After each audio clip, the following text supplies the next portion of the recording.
Story that's just breaking on our screens. It's been 3 months since Tata Steel announced its decision to sell its UK assets, but not much forward movement has happened on the ground. This has the workers at the company's UK plants losing their patience. In a sharply worded letter to the management, they have expressed their concerns. Let's go across to Kritika now. Kritika, it's quite a scathing letter. What exactly are they saying? It is. So, Shireen, about 60 various representatives gathered at the TUC's Congress House to discuss the details, and after which they drafted this very scathing letter. So, let me take you through the key concerns that they have pointed out. They say that almost 3 months have passed since Tata Steel expressed their intent to sell the UK operation. And if anything, steel workers and their families are now less certain of their future than ever.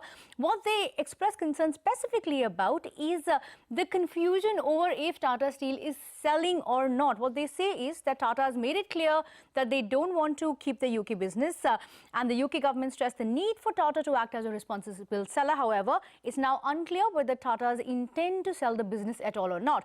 Plus, the other point that they've raised is that first, it was very clear that Tata Steel will ensure that they sell the entire asset in a whole and in a piecemeal basis. However, the concern is that the sense that they have gotten from the government is essentially that Tatas could be open to splitting the business. Add to that, the fact that the pension scheme has still not been resolved is a big concern. In fact, they say that it is unacceptable that our members are expected to learn more about the process from the media than the employer. They also say that if Tatas were to retain their business, that would not augur well for the entire not just Tata Steel's workforce, but also the entire steel industry, because it will increase uncertainty.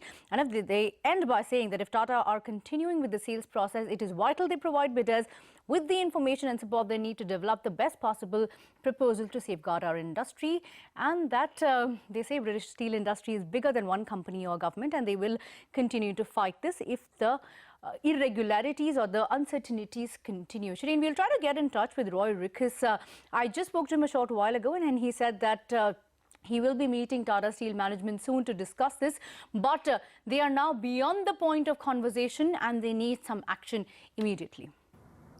But I would also imagine that Tata Steel is also waiting for the decision as far as the Brexit is concerned, because remember, even the pension liability, etc., will be impacted on account of that. So maybe we could see forward movement on this front post the referendum on the 23rd. Kritika, appreciate you joining us with those details.